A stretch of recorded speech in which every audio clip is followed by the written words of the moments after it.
केंद्रीय वित्त मंत्री अर्जुन राम मेघवाल अमृतसर पहुंचे। वहीं मीडिया से बात करते हुए कहा कि हम सभी राज्य केंद्रीय वित्त राज्य मंत्री अर्जुन राम मेघवाल ने 1994 में हुए सिख विरोधी दंगों की कड़े शब्दों में निंदा की और कहा कि ऐसी घटनाओं के बारे में तो सोचना भी नहीं जा सकता। वह आज अमृतसर के दौरे पर प्रेस कॉन्फ्रेंस को संबोधित कर रहे थे। इस मौके पर उन्होंने कहा कि सभी केंद्रीय मंत्री संसदीय क्षेत्र और खास तौर पर जिन क्षेत्रों में भाजपा के सांसद नहीं हैं वहां का दौरा कर रहे हैं ताकि 2019 के चुनाव में भाजपा को बढ़त मिल सके। इस दौरान उन्होंने कहा कि लोकसभा के उपचुनाव और विधानसभा के चुनाव में पंजाब में हुई हार का विश्लेषण किया जा रहा है और हार के कारणों का पता लगाया जा रहा है।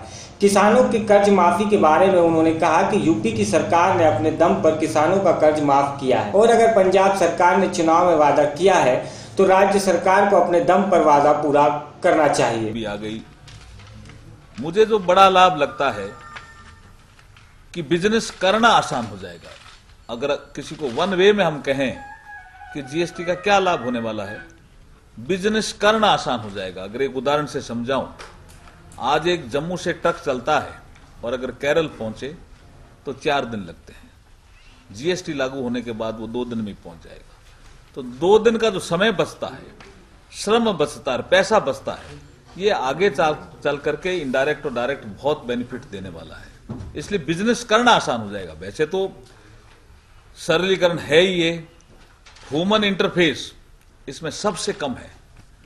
95% केसेज में जो हमारे एक्साइज के ऑफिसर, जो हमारे सेल टैक्स के ऑफिसर, जो हमारे वैट के अधिकारी, उनका ट्रेडर्स, व्यापारी, मैन्युफैक्चरिंग सेक्टर में, सर्विस सेक्टर में काम करने वाले लोगों से वास्ता पड़ेगा ही नहीं।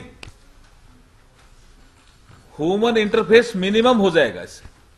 सिर्फ 5% केसेज में अगर आपने रिटर्न ठीक नहीं भरी है, लगातार कहीं गलती नजर आ रही है सिस्टम को, जिसका नाम है जीएसटी नेटवर्क, तब ही अधिकारी आपके संपर्क में आएगा। अदरवाइज अधिकारी आपके संपर्क में आएगा ही नहीं। ये बहुत बड़ा सुधार जीएसटी में होने वाला है। सर, इससे स्टेट का रेवेन्यू कम नहीं हो जाएगा? देखिए, इसमें हमने प्रावधान रखा है कि वैसे हमने आरएनआर फॉर्मूले पे इस पे काम कर रहे हैं हम, जिसको बोलते हैं रेवेन्यू न्यूट्रल रेट। जो स्टेट इतना रेवेन्यू जनरेट कर रहा है आज की तारीख में, उतना उसको करना चाहिए, क्योंकि हमने स्लैब में वहीं पे एक फिटमेंट प्रोग्राम तय किया है। जिस आइटम पे आज अगर 11% टैक्स है तो अभी 12 हो जाएगा, उसके आसपास रहेगा। 13 है तो 12 हो जाएगा, जो स्लैब में आ जाएगा। फिर भी अगर घाटा होता है किसी स्टेट को, तो हमने जीएसटी में ये प्रावधान रखा है कि उसको 5 साल तक भारत सरकार उस घाटे की भरपाई करेगी। वैसे घाटा होगा नहीं, मुझे ऐसा पक्का विश्वास है। जो अब स्लैब तय कर रहे हैं, जो जिन्सों की रेट तय कर रहे हैं, उससे मुझे लगता है कि पंजाब को भी इससे बेनिफिट होने वाला है। सर, क्या ये जेएनके में भी लागू होगी जीएसटी? जीएसटी जेएनके में भी लागू होगी, उसका एक रीजन है। पीछे एक बयान आया था कि जीएसटी जो है वो अगर वहां की स्टेट चाहेगी तब ही लागू होगी। नहीं, ये तो है ही। खैर, उसको 317 में उनको ही प्रावधान है, लेकिन लागू इसलिए होगी, मैं कह रहा हूं कि जम्मू कश्मीर बिना जीएसटी रह कैसे सकता है, ये बताइए आप। अगर बिना जीएसटी जेएनके रहते हैं तो उसको बहुत नुकसान है। इसलिए जीएसटी आएगा ही आएगा। हम आके जो वित्त मंत्री है, हमारी हर जीएसटी काउंसिल में आते हैं, उनसे जब हमारी बात होती है वो कहते हैं नहीं, हम जीएसटी लाएंगे, क्योंकि बिना जीएसटी हम रह ही नहीं सकेंगे। सर, किसानों के कर्जे की बात चल रही है, यूपी में जो है माफ कर दिया गया। पंजाब सरकार जो है केंद्र के पास गई, प्रधानमंत्री से बात की, क्या कोई प्रावधान होगा? क्या किसानों का कर्जा माफ करेगी सेंट्रल सरकार? देखिए, यूपी में जो हमारा भारतीय जनता पार्टी का जो घोषणा पत्र था, उसमें लघु और सीमांत किसानों के कर्जे माफ की बात थी। उसके आधार पर उत्तर प्रदेश की सरकार ने निर्णय किया कैबिनेट में। हर राज्य सरकारों का अधिकार है, यहां भी करे तो हमें कोई आपत्ति नहीं है, लेकिन ये राज्य सरकारों के रिसोर्सेज, उनकी क्या स्थिति है, ये देख करके राज्य सरकार को निर्णय लेना चाहिए। सेंटर कोई मदद नहीं करेगा सर? सेंटर का ये विषय ही नहीं है। सर, 1984 के जो नरसंहार, जो सिखों का जो दंगा हुआ था कनाडा के ओंटारियो में, पार्लियामेंट में, उसे नरसंहार कहा गया। क्या अपने यहाँ भी इस तरह की कोई होगी, पहल की जाएगी? देखिए, 1984 के दंगे बहुत दुर्भाग्यपूर्ण थे। इस देश में जिस तरह का उस समय तांडव हुआ था, वो हमारे लोकतंत्र पे धब्बा है, हमारी संस्कृति पे धब्बा है, हमारी सभ्यता पे धब्बा है। इस तरह की चीजों की कल्पना करना भी रोंगटे खड़े करने वाला है। भारतीय समाज इसकी इजाजत नहीं देता। सबसे लेंगे, कार्यकर्ताओं से भी लेंगे सुझाव। पंजाब की हार से भाजपा ने क्या सबक सीखा पंजाब के? देखिए, हर राजनीतिक दल जीत से, हार से कुछ न कुछ सीखता रहता है। इंडिया पार्लियामेंट्री डेमोक्रेसी में जी रहा है और मल्टी पार्टी सिस्टम को इंडिया ने अपनाया है। भारतीय जनता पार्टी भी उसमें एक प्लेयर है। आप क्या सोचते हैं, हार का कारण क्या है? पूरा समीक्षा कर रहे हैं हम, और समीक्षा कर रहे हैं, आज इसीलिए आए हुए हैं। अच्छा सर, मोदी का जादू पंजाब में क्यों नहीं चला? देखिए, मोदी जी का जादू मुझे लगता है भारी हो गया। मोदी जी का जादू इस देश में लगातार आगे बढ़ेगा। जिस तरह का कद, जिस तरह का ओरा मोदी जी का बढ़ रहा है, तभी तो एक कांग्रेस के पूर्व मुख्यमंत्री को कहना पड़ा कि 2019 तो भूल जाओ, 24 की बात करो। आप पंजाब की बात अलायंस भी मानते हैं, जैसे आपके साथ अलायंस थी, उस पार्टी को भी मानते हैं। हम समीक्षा कर रहे हैं, पंजाब समीक्षा कर रहे हैं, मंथन कर रहे हैं, उसके बाद ही हम बता पाएंगे। 10 साल पीछे बीजेपी अकाली की सरकार रही, कुछ साल पहले यहाँ पे कांग्रेस थी सेंटर में, अब सेंटर में बीजेपी है, कांग्रेस भी यहाँ पंजाब में है। तो कैसे होगा यहाँ का विकास? कैसे यहाँ के कर्जे माफ होंगे? कैसे सब कुछ होगा? जो बड़े बड़े दावे, आपने भी तो पंजाब में इलेक्शन लड़ा है, आपने भी तो दावे किए हैं, घोषणा पत्र जारी किया है, उन घोषणा पत्रों पर आप मोदी से क्यों नहीं करवाते? आपने अग्नि मजबूत करनी है नींव, तो आज से काम करें। 5 साल बाद इलेक्शन आएंगे एमपी के, तो जो घोषणा पत्र उसमें देखिए, हमने माननीय मोदी जी ने एक नया कंसेप्ट दिया है, कोऑपरेटिव फेडरलिज्म। किसी भी राज्य में किसी भी दल की सरकार क्यों नहीं हो, भारतीय जनता पार्टी के नेतृत्व में जो अभी सरकार चल रही है केंद्र में, जो एनडीए की सरकार कहलाती है, मोदी जी जिसका नेतृत्व कर रहे हैं, वो कोऑपरेटिव फेडरलिज्म में विश्वास रखती है। किसी भी प्रदेश के साथ राशि जारी करने में, योजनाओं के तहत राशि जारी करने में कोई भेदभाव नहीं करेगी, और पंजाब के विकास में भी जितनी मदद केंद्र सरकार से होगी, केंद्र सरकार उसकी मदद करेगी। वित्त राज्य मंत्री के नाते भी मैं कह रहा हूं, अभी आपने जो भी वाजिब प्रपोजल आएंगे, जो हमारे से जुड़े हुए होंगे, उसमें पंजाब सरकार को भी हम बराबर मदद बार कर्जा माफ करने की बात आती है। ये इशू मैंने अभी तो आपको जवाब दिया, राज्य सरकारों के संसाधनों पर निर्धारित है। एक हटके सवाल है, जीएसटी आपने लागू किया, एक समान टैक्स, क्या पूरे इंडिया में हेल्थ पॉलिसी और एजुकेशन पॉलिसी नहीं लागू हो सकती? कोई अभी तो हेल्थ पॉलिसी लागू की हमने, जारी किया हमने महीना पहले। पंजाब की जो हेल्थ पॉलिसी है, केंद्र सरकार की जो हेल्थ पॉलिसी बराबर है, एजुकेशन पॉलिसी बराबर है, एक जैसी है क्या? एक समान है जीएसटी की तरह?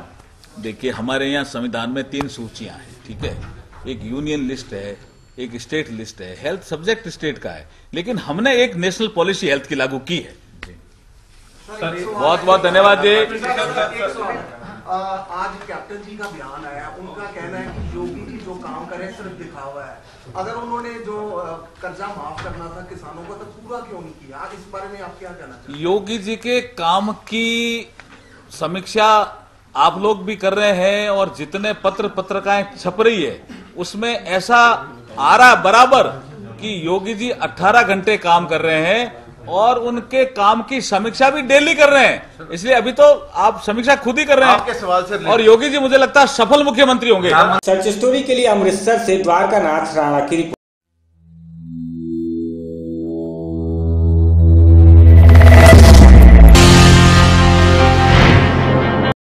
All India Sikh student federation के स्टूडेंट की ओर से अकाल तख्त साहिब पर अरदास के उपरांत all India Sikh student federation के प्रधान कर्नल सिंह पीर मोहम्मद को सेवा मुक्त करने का फैसला लिया गया है। वहीं all India Sikh student federation के स्टूडेंटों की ओर से बात की गई तो कर्नल सिंह ने पीर मोहम्मद की ओर से जो पहले कदम उठाए जा रहे थे वह सही थे, लेकिन वह अब दिशा से भटक चुके हैं, इसलिए हमने उनको प्रधानगी से सेवा मुक्त कर दिया है। उन्होंने कहा कि मोहम्मद की ओर से गुरु ग्रंथ साहिब और अकाल तख्त साहिब के सम्मुख होकर जो वादे किए गए थे उस पर वह खरे नहीं उतरे हैं। जो इकत्तरता समूह ਆਲ ਇੰਡੀਆ ਸਟੂਡੈਂਟ ਫੈਡਰੇਸ਼ਨ ਦੇ ਜਿੰਨੇ ਵੀ ਨੌਜਵਾਨ ਮੈਂਬਰ ਹੈ ਉਹਨਾਂ ਵੱਲੋਂ ਅਸੀਂ ਇਕੱਤਰਤਾ ਕੀਤੀ ਗਈ ਹੈ ਤੇ ਅਰਦਾਸ ਬੇਨਤੀ ਕੀਤੀ ਹੈਗੀ ਅਕਾਲ ਪੁਰਖ ਅੱਗੇ ਤਾਂ ਜੋ ਸਾਨੂੰ ਬਲਦੋਂ ਬਖਸ਼ਣ ਤੇ ਅਸੀਂ ਸਹੀ ਤਰੀਕੇ ਦੇ ਨਾਲ ਆਪਣੇ ਨਿੱਜ ਤੋਂ ਉੱਪਰ ਉੱਠ ਕੇ ਸੇਵਾ ਭਾਵਨਾ ਦੇ ਨਾਲ ਇਸ ਫੈਡਰੇਸ਼ਨ ਦੇ ਵਿੱਚ ਕੰਮ ਕਰ ਸਕੀਏ ਤੇ ਫੈਡਰੇਸ਼ਨ ਨੂੰ ਬੁਲੰਦੀਆਂ ਤੱਕ ਲੈ ਚੱਲੀਏ। ਕੀ ਲੱਗਦਾ ਪਹਿਲਾਂ ਕੰਮ ਨਹੀਂ ਕੀਤਾ ਗਿਆ ਤੁਹਾਨੂੰ? ਭਾਵੇਂ ਕਿ ਕੰਮ ਕੀਤੇ ਗਏ ਆ ਪਰ ਫਿਰ ਵੀ ਸਾਨੂੰ ਮਹਿਸੂਸ ਹੁੰਦੀ ਹੈ ਕਿ ਜਿਹੜੀ ਆਪਣੇ ਨਿੱਜ ਨੂੰ ਸਾਹਮਣੇ ਰੱਖ ਕੇ ਕੰਮ ਕੀਤੇ ਗਏ ਨੇ ਤੇ ਜਿਹੜੀ ਫੈਡਰੇਸ਼ਨ ਦੀ ਅਸਲ ਸੰਵਿਧਾਨਕ ਜਿਹੜੀ ਨੀਤੀ ਸੀਗੀ ਉਸ ਨੂੰ ਲਾਂਭੇ ਕੀਤਾ ਗਿਆ ਹੈ। ਤੇ ਕਰਨੈਲ ਸਿੰਘ ਪੀਰ ਮੁਹੰਮਦ ਨੂੰ ਕਿਸ ਤਰ੍ਹਾਂ ਦੇਖਦੇ? ਸਰਦਾਰ ਕਰਨੈਲ ਸਿੰਘ ਪੀਰ ਮੁਹੰਮਦ ਨੇ ਜਿਹੜੇ ਕੰਮ ਕੀਤੇ ਨੇ ਜਿਵੇਂ ਉਹਨਾਂ ਨੇ 1984 ਵਾਲੇ ਮਸਲੇ ਦੰਗਿਆਂ ਦਾ ਮਸਲਾ ਉਠਾਇਆ ਹੋਇਆ ਉਹਦੇ ਪ੍ਰਤੀ ਅਸੀਂ ਉਹਨਾਂ ਦਾ ਸਤਿਕਾਰ ਕਰਦੇ ਹਾਂ ਪਰ ਫਿਰ ਵੀ ਉਹਨਾਂ ਨੇ ਸ੍ਰੀ ਗੁਰੂ ਗ੍ਰੰਥ ਸਾਹਿਬ ਜੀ ਦੀ ਅਕਾਲ ਪੁਰਖ ਮਹਾਰਾਜ ਦੀ ਹਜ਼ੂਰੀ ਦੇ ਵਿੱਚ ਜੋ ਵਾਅਦੇ ਕੀਤੇ ਸੀ ਉਹਨਾਂ ਤੋਂ ਮੁੱਕਰੇ ਨੇ ਜਿਸ ਦੇ ਕਰਕੇ ਸਾਨੂੰ ਇਹ ਗੱਲ ਹਰਗਿਜ਼ ਬਰਦਾਸ਼ਤ ਨਹੀਂ ਹੋਈ ਸੋ ਇਸ ਕਰਕੇ ਅਸੀਂ ਉਹਨਾਂ ਨੂੰ ਇਸ ਮੌਕੇ ਤੋਂ ਬਰਖਾਸਤ ਕਰਦੇ ਹਾਂ। ਯੂਥ ਨੇ ਹੀ ਅੱਗੇ ਆਉਣਾ ਹੈ ਜੀ ਬਾਕੀ ਇਸ ਦੇ ਪ੍ਰਤੀ ਅਸੀਂ ਸਾਰੀ ਹਾਈ ਕਮਾਂਡ ਦੇ ਨਾਲ ਸਲਾਹ ਕਰਕੇ ਦੱਸ ਸਕਦੇ ਹਾਂ। ਅੱਜ ਫੈਡਰੇਸ਼ਨ ਦੀ ਜਿਹੜੀ ਇੱਥੇ ਆਲ ਇੰਡੀਆ ਸਿੱਖ ਸਟੂਡੈਂਟ ਫੈਡਰੇਸ਼ਨ ਦੇ ਵਿਦਿਆਰਥੀਆਂ ਵੱਲੋਂ ਜੋ ਇੱਥੇ ਇਕੱਠ ਕੀਤਾ ਗਿਆ ਸੀ ਉਹਦੇ ਵਿੱਚ ਕੁਝ ਮਤੇ ਪਾਸ ਕੀਤੇ ਗਏ ਸਨ। ਉਹਨਾਂ 'ਚੋਂ ਪਹਿਲਾ ਮਤਾ ਇਹ ਸੀ ਕਿ ਫੈਡਰੇਸ਼ਨ ਦੇ ਪ੍ਰਧਾਨ ਭਾਈ ਕਰਨੈਲ ਸਿੰਘ ਜੀ ਪੀਰ ਮੁਹੰਮਦ ਵੱਲੋਂ ਸ੍ਰੀ ਗੁਰੂ ਗ੍ਰੰਥ ਸਾਹਿਬ ਜੀ ਮਹਾਰਾਜ ਦੀ ਹਜ਼ੂਰੀ ਵਿੱਚ ਅਤੇ ਸ੍ਰੀ ਅਕਾਲ ਤਖਤ ਸਾਹਿਬ ਵਿਖੇ ਜੋ ਇਕਰਾਰਨਾਮਾ ਕੀਤਾ ਗਿਆ ਸੀ ਉਹ ਤੋਂ ਮੁਕਰਨ ਕਰਕੇ ਫੈਡਰੇਸ਼ਨ ਸਮੁੱਚੇ ਸਿੱਖ ਪੰਥ ਤੋਂ ਮਾਫੀ ਮੰਗਦੀ ਹੈ ਤੇ ਅੱਗੇ ਤੋਂ ਅਜਿਹੀ ਗਲਤੀ ਨਾ ਹੋਣ ਦੀ ਵਿਸ਼ਵਾਸ ਦਿਵਾਉਂਦੀ ਹੈ। ਦੂਜਾ ਮਤਾ ਫੈਡਰੇਸ਼ਨ ਵੱਲੋਂ ਇਹ ਪਾਸ ਕੀਤਾ ਗਿਆ ਕਿ ਅੱਜ ਤੋਂ ਆਲ ਇੰਡੀਆ ਸਿੱਖ ਸਟੂਡੈਂਟ ਫੈਡਰੇਸ਼ਨ ਸਿੱਖ ਨੌਜਵਾਨ ਵਿਦਿਆਰਥੀਆਂ ਦੀ ਜਥੇਬੰਦੀ ਹੋਵੇਗੀ ਤੇ ਇਸ ਮਤੇ ਦੀ ਪੂਰਤੀ ਲਈ ਭਾਈ ਕਰਨੈਲ ਸਿੰਘ ਜੀ ਪੀਰ ਮੁਹੰਮਦ ਅਤੇ ਭਾਈ ਜਗਰੂਪ ਸਿੰਘ ਜੀ ਚੀਮਾ ਨੂੰ ਉਹਨਾਂ ਦੇ ਅਹੁਦਿਆਂ ਤੋਂ ਅਤੇ ਫੈਡਰੇਸ਼ਨ ਦੀ ਮੁੱਢਲੀ ਮੈਂਬਰਸ਼ਿਪ ਤੋਂ ਸੇਵਾ ਮੁਕਤ ਕੀਤਾ ਜਾਂਦਾ ਹੈ। ਉਹਨਾਂ ਨੇ ਸ੍ਰੀ ਅਕਾਲ ਤਖਤ ਸਾਹਿਬ ਵਿਖੇ ਦਲ ਖਾਲਸਾ ਨਾਲ ਇਕਰਾਰਨਾਮਾ ਕੀਤਾ ਸੀ ਜਿਸ ਵਿੱਚ ਉਹਨਾਂ ਨੇ ਸਿਧਾਂਤਕ ਏਕਤਾ ਦਾ ਐਲਾਨ ਕੀਤਾ ਸੀ ਅਤੇ 14 ਮਾਰਚ ਨੂੰ ਨਾਨਕਸ਼ਾਹੀ ਨਵੇਂ ਵਰ੍ਹੇ ਮੌਕੇ ਆਲ ਇੰਡੀਆ ਸਿੱਖ ਸਟੂਡੈਂਟ ਫੈਡਰੇਸ਼ਨ ਦੀ ਕਮਾਂਡ ਵਿਦਿਆਰਥੀਆਂ ਹੱਥ ਸੌਂਪਣ ਤੋਂ ਬਾਅਦ ਦਲ ਖਾਲਸਾ ਵਿੱਚ ਸ਼ਾਮਲ ਹੋਣ ਦਾ ਐਲਾਨ ਕੀਤਾ ਸੀ। सच स्टोरी के लिए अमृतसर से नरेंद्र सेठी की रिपोर्ट।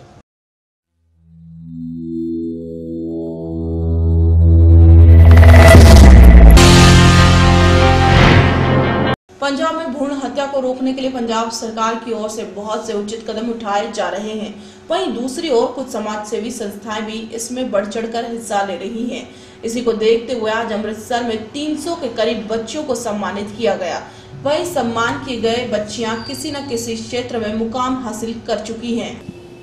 उगे समाज सेवी गुरिंदर सिंह मट्टू जो कि एक बहुत विशेष संस्था मानती हैं तो जी चला रहे हैं और ये लिमका वर्ल्ड रिकॉर्ड होल्डर भी ने ये भ्रूण हत्या के खिलाफ बेटी बचाओ बेटी पढ़ाओ दे मुहिम के तहत बहुत वड्डे उपराले कर रहे हैं। इस समाज के अपनियां धीआं नूं मान देना मुंडियां नूं ते मान मिलता ही रहिंदा है। मुंडियां दी ते कहावतां बणियां पुत्र मिठड़े मेवे रब सब उन्हां नूं देवे। मैं तां इह आंदा कि धीआं मिठियां गिरियां साडे विहड़े दीयां चिड़ियां जिन्हां दे कारण साडे विहड़े विच खुशियां खिड़ियां। सो इस मकसद नूं पूरा करन हित बहुत यतनशील ने गुरिंदर सिंह मट्टू जी और उन्हां वल्लों अज दा जिहड़ा समागम कीता गया सालाना समागम करदे आ। इस दे तहत वो लड़कियां जिन्हां ने अपनी जिंदगी दे विच भावें एकेडैमिक्स है भावें स्पोर्ट्स है भावें कल्चरल एक्टिविटीज़ है जिहड़ियां मल्लां मारियां ने उन्हां नूं उत्साहित करन वास्ते और बाकी दीयां बच्चियां नूं प्रेरित करन वास्ते उन्हां दा अज सन्मान किया जा रहा है ताकि समाज भी चेतन होवे अपनी इन्हां धीआं दा सन्मान करन दे लई। और जेकर धी सन्मानित हो जाती है तो पूरी की पूरी कौम सन्मानित हो जाती है, पूरा देश सन्मानित हो जाता है और सानू सारिਆਂ ਨੂੰ रल के ਇਹਦੇ ਵਿੱਚ ਆਪਣੇ ਹਿੱਸੇ ਦਾ ਯੋਗਦਾਨ ਪਾਉਣਾ ਚਾਹੀਦਾ। बिल्कुल देखो जी भ्रूण हत्या की बहुत वड्डी समस्या और असी इस समस्या के विरुद्ध खड़ के ਜਿਹੜੇ उपराले कर रहे हैं ਉਹਦੇ सार्थक सिट्टे भी नज़र आ रहे हैं। ਤੁਸੀਂ देखो कि जी रेशो 879 सी उस तो वध के हुण 900 तो उपर आ गई है। ਅਸੀਂ 13 पॉइंट उपर आ चुके हैं। ਇਹਦਾ मतलब कि ਸਾਡੇ ਯਤਨ ਜਿਹੜੇ ਆ ਉਹ ਕੁਛ ਨਾ ਕੁਛ ਫਰੂਟਫੁਲ ਹੋ ਰਹੇ ਨੇ, ਉਹਨਾਂ ਦੇ ਸਾਰਥਕ ਨਤੀਜੇ ਨਿਕਲ ਰਹੇ ਨੇ।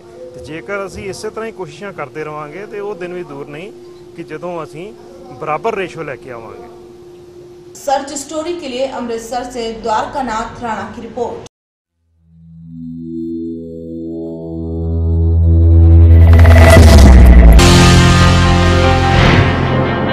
पाकिस्तान की जेल में अपनी सजा काट रहे सरबजीत की मौत के बाद भारत के सभी लोगों की आंखें नम थी। लेकिन कुछ ऐसा भी कहा जा रहा था कि जो अपनी सजा काटने के बाद भारत पहुंचने के बाद भी अपने घर का गुजारा बहुत मुश्किल से कर रहे हैं। लेकिन दूसरी ओर सरबजीत के परिवार को सरकार की ओर से माली सहायता के साथ साथ उसकी बच्चियों को सरकारी नौकरी भी मुहैया कराई गई थी। वहीं आज पाकिस्तान से रिहा हुए कैदियों की ओर से एक रोष मार्च निकाला गया, जो कि जलियांवाला बाग से शुरू होकर अमृतसर के डीसी के कार्यालय में जाकर संपन्न हुआ। वहीं दूसरी ओर एक मांग पत्र डीसी अमृतसर को दिया गया, जिसमें उनके माली सहायता के लिए लिखा गया है। वहीं मीडिया से बात करते हुए सरबजीत सिंह की बहन बलजिंदर कौर ने कहा कि जब सरबजीत की मृत्यु पाकिस्तान की जेल में हुई थी, तब सरकार की ओर से बहुत ही उचित मुआवजा दिया गया था।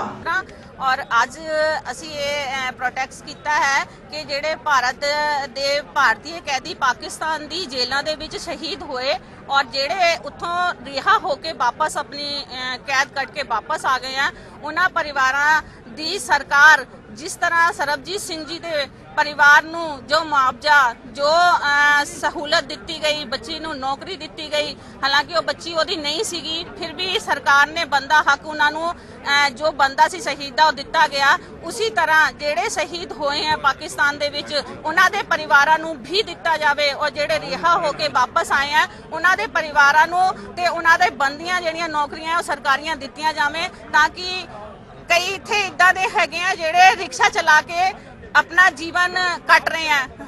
एक तरफ उन्होंने अपनी जवानी पूरी पाकिस्तान की जेल दे विच देश की खातिर गालती, दूसरी तरफ वो हुण जद रिहा होके वापस आए हैं तो सरकार उन्होंने सुध ही नहीं, वो सब्जी बेचते हैं, रिक्शा चला रहे हैं और अपने घर का गुजारा कर रहे हैं। तो ये जिहड़ी साडी आवाज़ है उन्हां परिवारां दे हक दे लिए खड़े हुए हैं। अगर अज जिहड़ा असीं मैमोरेंडम डीसी साहब अमृतसर नूं दे माध्यम तो और प्रेस के माध्यम तो प्रधानमंत्री साहब नूं देन जा रहे हैं, ये अगर साडी सुनवाई इत्थे हो जाती है तो ठीक है, नहीं तो असीं पूरे भारत दे विच जंग अंदोलन चलाना होंगे। तुसीं पर्देफाश भी कर रहे सी कुछ अज? हाँ जी, वो पर्देफाश करने जिहड़े वो साडे कोल पए हुए हैं, जदों साडी रैली कंप्लीट हो जाएगी उहदे बाद करांगे। सर्च स्टोरी के लिए अमृतसर से द्वारकानाथ राणा की रिपोर्ट।